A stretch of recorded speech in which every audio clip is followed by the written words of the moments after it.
right, nestle down, close your eyes, and let the ancient sands of time whisper a story to you. The air hung heavy, not with the desert heat you might imagine, but with the damp, chilling breath of a dungeon. Imagine, if you will, rough-hewn stone walls, slick with moisture, rising into an oppressive darkness, broken only by the faintest sliver of moonlight forcing its way through a high, narrow slit. This was the world of Joseph, son of Jacob, once the beloved, now a forgotten prisoner in the land of Egypt. His coat, that glorious tapestry of many colors, a symbol of his father's profound love, was a distant memory, replaced by the coarse, scratchy tunic of a convict. The vibrant dreams of his youth, of sun, moon, and stars bowing before him, of sheaves of grain acknowledging his own, now seemed like cruel mockeries in the face of this bleak reality. Betrayed by the very blood of his brothers, sold like common chattel, then falsely accused by a scorned woman's lie.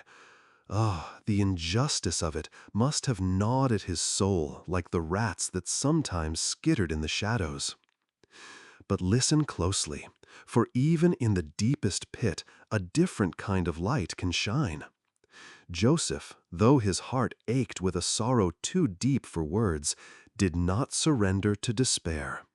The Lord, the God of his fathers, Abraham, Isaac, and Jacob, was with him. You could almost feel it, like a quiet warmth in the cold, a silent hum beneath the despair. He found favor, even here. The keeper of the prison, seeing the integrity, the quiet strength, the uncanny wisdom in this young Hebrew, entrusted him with all the other prisoners. Joseph, the betrayed, became the trusted. Joseph, the captive, became the overseer of captives. Days bled into weeks, weeks into months. The clanging of cell doors, the shuffle of weary feet, the murmured despair of fellow prisoners, this was the symphony of his existence. Yet Joseph served. He listened. He organized. He brought a sliver of order to the chaos, a touch of compassion to the suffering. Then, one morning, a ripple in the stagnant waters. Pharaoh's chief cupbearer and chief baker, having offended their lord, were cast into the same prison, into Joseph's charge. Imagine the scene. Two men, once accustomed to the gilded halls of the palace, now pale and shaken in the gloom. One morning, Joseph came to them and saw the deep distress etched upon their faces. "Why do you look so sad today?" he asked, his voice gentle, a stark contrast to the harshness of their surroundings. They spoke of dreams, troubling visions that had haunted their sleep, dreams that left them with a residue of fear and confusion. "We have had dreams," they lamented, "and there is no one to interpret them." And here, in the heart of that desolate place, Joseph's spirit stirred, not with arrogance, but with a profound certainty. "Do not interpretations belong to God?" he said, his gaze steady. "Tell me your dreams, I pray you." Listen to the hush as the cupbearer began, his voice trembling slightly. He spoke of a vine, 3 branches budding, blossoming, yielding ripe grapes, which he pressed into Pharaoh's cup, placing the cup into Pharaoh's hand. Joseph listened, not just with his ears, but with his soul, the divine insight flowing through him like a clear stream. "This is its interpretation," Joseph declared, his voice resonating with a quiet authority. "The 3 branches are 3 days. In 3 days, Pharaoh will lift up your head and restore you to your office, and you shall place Pharaoh's cup in his hand as formerly." A breath of hope, a promise of restoration. Then a plea, soft but urgent. "Only remember me when it is well with you, and please do me the kindness to mention me to Pharaoh, and so get me out of this house." Then the baker, emboldened, shared his dream. 3 cake baskets on his head, the uppermost filled with all sorts of baked goods for Pharaoh, but the birds were eating them out of the basket. The light in Joseph's eyes dimmed, a shadow of sorrow passing over his face. The truth, however painful, must be spoken. "This is its interpretation," he said, his voice heavy. "The 3 baskets are 3 days. In 3 days, Pharaoh will lift up your head from you and hang you on a tree, and the birds will eat your flesh." Silence. The weight of prophecy hung in the air. 3 days later, on Pharaoh's birthday, it was exactly as Joseph had foretold. The cupbearer was restored, his laughter once again gracing the royal halls. The baker was executed. And the cupbearer, amidst the celebration and relief, in the dazzling light of the palace, forgot Joseph.